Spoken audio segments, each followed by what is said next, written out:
कन्यादान शीर्षक कविता से संबंधित चर्चा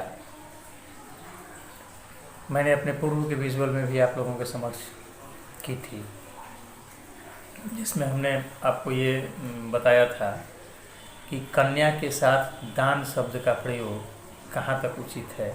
यदि कन्या कोई चीज़ नहीं है, कोई वस्तु नहीं है, कोई सामान नहीं है, जमीन जायदाद या अन्य हीरे जवाहरात मोती माणिक के नहीं।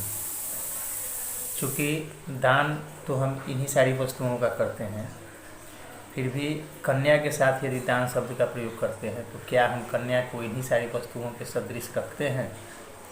हमारी मानसिकता क्या कन्या को इन सारी वस्तुओं के सापेक्ष ही रखने की है या फिर इससे कुछ अलग है? इस विषय पर विस्तार से चर्चा हम लोगों ने पूर्व के विजुअल में की थी, जिसमें हमने आपको बताया था कि कन्या चूँकि माता पिता के लिए सबसे प्रिय होती है, कन्या से अधिक प्रिय उसके माता पिता के लिए कुछ नहीं होता।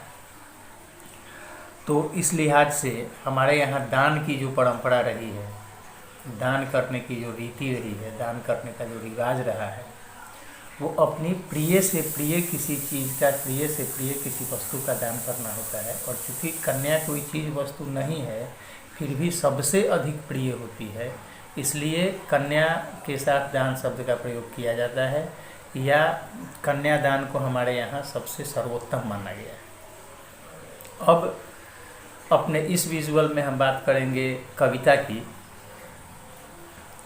इसके संबंध में हमने आपको पहले भी बताया कि यह ऋतुराज विरचित कविता है, यानी इस कविता के कवि जो हैं वो ऋतुराज हैं। और इससे पहले कि हम कविता की चर्चा शुरू करें, कुछ थोड़ा बहुत कुछ कवि के संबंध में जान लेना आवश्यक है। तो मैं आपको ये बता दूं कि कविवर ऋतुराज का जन्म 10 फरवरी 1940 ईस्वी को वीरभूमि राजस्थान के भरतपुर नामक गांव में हुआ था। यानी इनका जन्म 10 फरवरी 1940 को राजस्थान के, जिसको हम लोग वीरों की भूमि कहते हैं, वीरभूमि कहते हैं, राजस्थान के भरतपुर नामक गांव में हुआ था। आपको यह जानकर थोड़ा सा आश्चर्य होगा कि ये कविताएं तो हिंदी में लिखते हैं, लेकिन इनकी एमए की डिग्री जो थी, यानी एमए तक इन्होंने अंग्रेजी से पढ़ाई की। पढ़ते अंग्रेजी से थे और कविताएं हिंदी में लिखते थे। 40 वर्षों तक इन्होंने अध्यापन कार्य किया है, यानी 40 वर्षों तक ये शिक्षक की भूमिका में रहे। और 3 वर्षों तक चाइना रेडियो इंटरनेशनल में इन्होंने विदेशी भाषा के विशेषज्ञ पद की भूमिका निभाई या विदेशी भाषा के विशेषज्ञ पद को संभाला। ये यानी ऋतुराज जो हैं वो काफ़ी यथार्थवादी कवि हैं। इनकी कविताएं जो होती हैं यथार्थवादी होती हैं, यानी सच बताने वाली होती हैं। ये सामाजिक शोषण और सामाजिक विडंबनाएं जो होती हैं, जिसको मजबूरन हमें निभाना पड़ता है। बहुत सारी ऐसी सामाजिक रीतियां हैं जिनको न चाहते हुए भी हमको निभाना पड़ता है। तो उन विषयों पर इनकी कविताएं अधिक केंद्रित हुआ करती थीं। और ये चीज़ आप कन्यादान कविता में भी देखेंगे कि कैसे न चाहते हुए भी एक माता पिता को, अपनी बेटी को उससे अलग करना पड़ता है। इनकी कई काव्य कृतियाँ प्रकाशित हो चुकी हैं, जिनमें प्रमुख हैं आंगीरस, पुल पर पानी, सूरत नीरत, आशावान नदी, कितना थोड़ा वक्त इत्यादि इनकी प्रमुख रचनाएं हैं। साहित्यिक सम्मान की यदि हम बात करें तो इन्हें बिहारी सम्मान, परिमल सम्मान, मीरा पुरस्कार तथा अन्य भी कई पुरस्कारों से इनको नवाजा जा चुका है, इन्हें सम्मानित किया गया है। अब हम लोग चर्चा करेंगे इस कविता की, जिसमें कवि ने हमें बताया है कि कैसे एक माँ जब अपने बेटी की विदाई करती है तो उसे ये लगता है कि उसने अपने जीवन भर की कमाई, उसकी अंतिम पूंजी जो है, उसको भी उस माँ ने किसी को दे दिया। चूँकि ये यथार्थवादी कवि हैं, अतः जाहिर सी बात है कि इनकी रचनाओं में, हमने पहले भी कहा कि इनकी रचनाओं में यथार्थ यानी सच्चाई के दर्शन होंगे हमको। इस कविता में, यानी कन्यादान कविता की हम बात कर रहे हैं, तो कन्यादान कविता में भी हम देखेंगे किस तरीके से एक माँ के लिए बेटी महत्वपूर्ण है, और बेटी की विदाई करते वक्त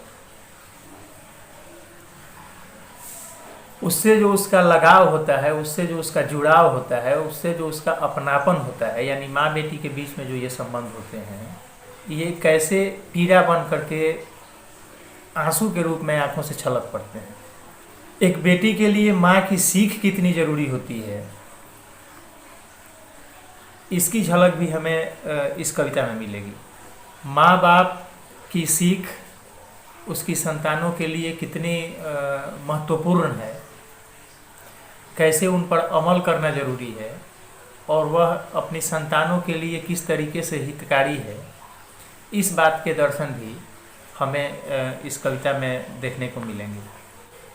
आप देखेंगे कि कैसे बेटी के सुख दुख की सच्ची साथी और उसकी सबसे अधिक निकटतम जो होती है वो उसकी माँ ही होती है। माँ के अलावा कोई दूसरा नहीं होता है। ये कविता है, कितना प्रामाणिक था उसका दुख, लड़की को दान में देते वक्त जैसे वही उसकी अंतिम पूंजी। लड़की अभी सयानी नहीं थी, अभी इतनी भोली और सरल थी कि उसे सुख का आभास तो होता था, लेकिन दुख बाँचना नहीं आता था। पाठिका थी वह धुंधले प्रकाश की, कुछ तुकों और कुछ लयबद्ध पंक्तियों की। माँ ने कहा, पानी में झांक कर अपने चेहरे पर मत रीझना, आग रोटियां सेकने के लिए है, जलने के लिए नहीं। वस्त्र और आभूषण शाब्दिक भ्रमों की तरह बंधन है स्त्री जीवन के। माँ ने कहा, लड़की हो ना, पर लड़की जैसा दिखाई मत देना। यही वो कविता है जो आपके हिंदी की पाठ्य पुस्तक क्षितिज में शामिल है। इस कविता के कवि मैं एक बार फिर बता देता हूँ, ऋतुराज। कविता के शीर्षक यानी किसी भी रचना के शीर्षक और रचनाकार के नाम से संबंधित 1 या 2 अंकों के प्रश्न आपके प्रश्न पत्र में शामिल होते हैं। तो इस लिहाज से आपको जितनी भी रचनाएं पढ़नी हैं, चाहे वो क्षितिज की हों या कृतिका की हों, तो पाठ के नाम और उनके रचनाकार के नाम ये आप जरूर याद रखने का प्रयास करेंगे। 1 या 2 नंबर का फायदा होगा आपको, और परीक्षा में आधा नंबर भी बहुत महत्वपूर्ण होता है। अब आइए चर्चा करते हैं इस कविता की, कितना प्रामाणिक था उसका दुख, लड़की को दान में देते वक्त जैसे वही उसकी अंतिम पूंजी। जब हमारी अंतिम पूंजी यानी हमने जो बचा करके रखा है, हमने जो बचा करके रखा था, उसका अंतिम हिस्सा यदि हमसे दूर होता है तो बहुत अधिक कष्ट होता है। आप कल्पना कीजिए कि आपके पास 100 रुपया है, 200 रुपया है या कुछ पैसा है, आप उन पैसों को खर्च करते गए, अब आपके पास 1 या 2 रुपया बचा है और उसे भी आपको खर्च करना पड़ रहा है, आप वो भी बचा करके नहीं रख सकते। तो उस समय के स्थिति की कल्पना कीजिए आप। जाहिर सी बात है कि कोई भी माता पिता अपने जीवन भर ताउम्र, यदि हम कहें तो गलत नहीं होगा, अपनी संतानों के सुख के पीछे दौड़ते रहते हैं, भागते रहते हैं, अथक, बिना विश्राम किए लगातार चलते रहते हैं। और जब वही संतान उनसे दूर होने लगती है तो आप उनके पीड़ा का अंदाजा लगाइए। उन्होंने जो कुछ भी किया वह अपनी संतानों के लिए किया, और अब वही संतान उनसे दूर हो रही है। ये और बात है कि बेटे जानबूझ करके दूर चले जाते हैं और बेटियों को दूर करना पड़ता है, तो यानी उनके पास तो कुछ रहा नहीं। कितनी पीड़ादायक स्थिति होती है, कितनी पीड़ादायक स्थिति होगी, इसका अंदाजा लगाएं। और उसी वही दुख है, वही पीड़ा है कि बेटी को जब माँ अपने से दूर कर रही है, उसकी विदाई कर रही है, वह किसी पराये घर जा रही है, तो उसे असीम पीड़ा है, असह्य दुख है। और यह दुख जो है प्रामाणिक है। इस दुख को अलग से साबित करने की कोई आवश्यकता नहीं है। दूसरी चीज़ जो इस कविता में उभर करके सामने आई है, जैसा कि हमने पहले भी कहा कि ये यथार्थवादी कवि हैं और इनकी कविता में सच्चाइयों के दर्शन होते हैं। तो कवि ने इन पंक्तियों के माध्यम से, जो मैं अब आगे पढ़ूंगा, इसके माध्यम से थोड़ा सा सामाजिक कुरीतियों पर प्रहार किया है। बाल विवाह की परंपरा हमारे यहाँ थी, ये सब जानते हैं, और लड़कियों की शादी तो लोग और जल्दी कर दिया करते थे। अलग अलग तरीके की सोच थी, अलग अलग तरीके की व्यवस्थाएं थी। हालांकि यदि हम ध्यान से, गहराई से सोचें तो वो समस्याएं आज भी जस की तस बनी हुई हैं। समाचार माध्यमों से अलग अलग घटनाओं के बारे में जो हमको जानकारियां मिलते रहती हैं, जिनसे हम रूबरू होते रहते हैं, उसको देख करके उसके बाद तो यही लगता है कि नहीं, बेटियां जितनी जल्दी अपने घर चली जाएं वही अच्छा है। तो कवि कहते हैं कि लड़की अभी सयानी नहीं थी, अभी इतनी भोली और सरल थी कि उसे सुख का आभास तो होता था, लेकिन दुख बाँचना नहीं आता था। अभी उस बच्ची को जिसकी शादी की जा रही है, जिसकी विदाई हो रही है, उसे पारिवारिक समझ नहीं है। परिवार कैसे चलता है, परिवार में क्या क्या उतार चढ़ाव आते हैं, क्या क्या सुख दुख झेलना पड़ता है, इससे बेटी अनभिज्ञ है। चूँकि अभी उसका बचपन समाप्त हुआ है, या वह अभी बच्ची ही है, लेकिन उसकी शादी की जा रही है। यह सामाजिक विडंबना है, यह सामाजिक परंपरा है जिसको निभाया जा रहा है। तो उसे सुख का आभास तो है, वह अभी तक हंसना कूदना खेलना जिद करना यही जानती थी। लेकिन अब जब वह दूसरे जीवन में प्रवेश कर रही है तो वहाँ उसे कई तरह के उतार चढ़ाव झेलने पड़ेंगे जिसका उसे पता नहीं है। वही कवि कह रहे हैं यहाँ कि लड़की अभी सयानी नहीं थी, अभी इतनी भोली और सरल थी कि उसे सुख का आभास तो होता था, लेकिन दुख बाँचना नहीं आता था। पाठिका थी वह धुंधले प्रकाश की, कुछ तुकों और कुछ लयबद्ध पंक्तियों की। थोड़ा बहुत कुछ जान लिया है, थोड़ा बहुत कुछ देख लिया है, और वो इस तरीके से देखती होगी कि उसकी माँ को क्या क्या परेशानियाँ आ रही हैं, उसकी माँ को परिवार चलाने में कौन कौन सी कठिनाइयों का सामना करना पड़ रहा है। फिर भी बच्चे इस सब चीज़ से बेफिक्र रहते हैं। उनको आपकी परेशानियों से कोई विशेष मतलब नहीं है, उनकी अपनी दुनिया है, वो अपनी दुनिया में रहते हैं। थोड़ा बहुत उन्हें अनुभव है, वही पाठिका थी वह धुंधले प्रकाश की, कुछ तुकों और कुछ लयबद्ध पंक्तियों की। लेकिन गहराई से उस चीज़ को कैसे निभाना है, कैसे लेकर के चलना है, ये उन्हें नहीं पता होता है। माँ ने कहा पानी में झांक कर अपने चेहरे पर मत रेंजना। अब यहाँ देखिए, सौंदर्य जो है, तो सौंदर्य कभी कभी हमारे लिए कष्ट का कारण बन जाता है। सौंदर्य हमको इतराने पर विवश करता है, सौंदर्य हमको इठलाने पर विवश करता है, जबकि वास्तविकता कुछ और होती है। तो माँ ने यही कहा कि पानी में झांक कर अपने चेहरे पर मत रखना, आग रोटियां सेकने के लिए। अगली सीख जो माँ देती है वो ये बताती है कि आग रोटियां सेकने के लिए है, यानी सामाजिक बंधन जो है, सामाजिक परंपरा जो है, सामाजिक रीति रिवाज जो है, वह इसलिए नहीं बनाए गए हैं कि उससे हमें दुख पहुँचे, उससे हमें कष्ट हो, उससे हमें पीड़ा हो।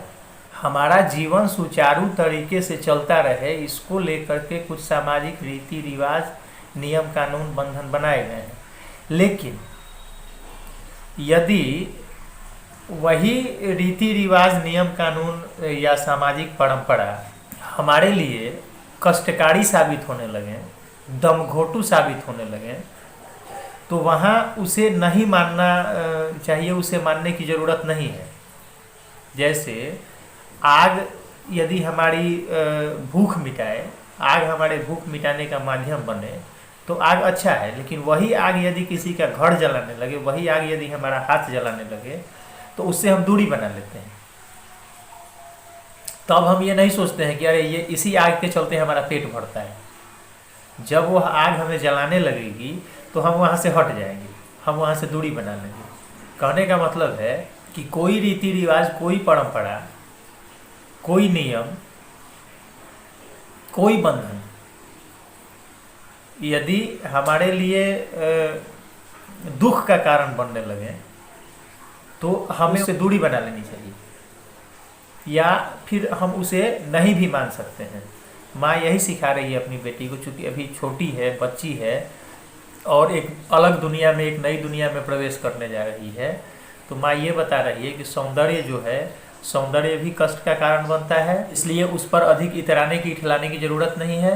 दूसरा ये बताती है कि कोई परंपरा, कोई रीति रिवाज यदि तुम्हें कष्ट पहुंचाने लगे, तो उसे भी नहीं मानने की ज़रूरत है, उससे भी दूरी बनाओ। वस्त्र और आभूषण शाब्दिक भ्रमों की तरह बंधन है स्त्री जीवन के। यहाँ हमें लालच की तरफ इशारा किया गया है, हमें ये समझाया गया है, हमें ये बताया गया है कि कभी कभार कुछ वांछित चीज़ों के लालच दे करके किसी से मनमानी काम कराए जाते हैं। स्त्रियों की कमजोरी है वस्त्र और आभूषण। तो वस्त्र और आभूषण जो हैं, माँ अपनी बेटी को ये सिखा रही है कि ये शाब्दिक भ्रम है, ये सिर्फ भ्रम है, दिखावा है, छलावा है। इसका लालच दे करके तुमको तुम्हारे रास्ते से भटकाने की कोशिश की जाएगी। वस्त्र और आभूषण का लालच दे करके तुमको तुम्हारे रास्ते से भटकाने की कोशिश की जाएगी, तो उसकी तरफ भी तुमको विशेष ध्यान नहीं देना है, उसको भ्रम मानना है, उसको छलावा मानना है। माँ ने कहा लड़की होना, पर लड़की जैसा दिखाई मत देना। और यह जो है, यह माँ की सबसे उत्तम सीख है अपनी बेटी के लिए कि लड़की होना, पर लड़की जैसा दिखाई मत देना। कहने का मतलब है, एक अबला शब्द नारी का पर्याय है। विश्लेषण करें तो आपको पता चलेगा कि अबला यानी ये, इसके पास बल नहीं है। लेकिन वही माँ बता रही है कि नारी वास्तव में अबला नहीं होती है। नारी तभी तक अबला है जब तक वह अपने आप को अबला मानती है। जैसे ही उसमें विरोध करने की भावना आएगी, जैसे ही उसमें लड़ने की, जूझने की भावना आएगी, तो फिर उससे अधिक ताकतवर भी कोई नहीं है। इतिहास गवाह है कि कई बड़े बड़े युद्ध का कारण रानियां बनी, नारी बनी। झांसी की रानी भी अबला थी, झांसी की रानी भी महिला थी, झांसी की रानी भी नारी थी, लेकिन अंग्रेजों के दांत खट्टे कर दिए। तो झांसी की रानी ने जब अंग्रेजों के सामने खुद को प्रस्तुत किया, तो नारी बन के प्रस्तुत नहीं किया। माँ यही कह रही है कि लड़की होना, लेकिन लड़की जैसा दिखाई मत देना। समाज यदि महिलाओं को कमजोर समझता है, अक्षम मानता है, तो जहाँ इस तरीके की भावना सामने आने लगे तो वहाँ विरोध करने से चूकना मत। और लड़की होने से तात्पर्य यह है कि नारी के जो संस्कार होते हैं, नारी के जो कर्तव्य होते हैं, उससे खुद को दूर मत करना। वह निभाना तुम्हारा धर्म है। तो उस संस्कार को निभाते हुए, उस परंपरा को निभाते हुए अपने आप को जीवन पथ पर आगे बढ़ाना। लेकिन जहाँ भी तुम्हें लगे कि नारी होने का अब तुमको नुकसान हो रहा है, नारी होने के चलते तुमको हीन समझा जा रहा है, तो वहाँ ये रूप त्याग देना।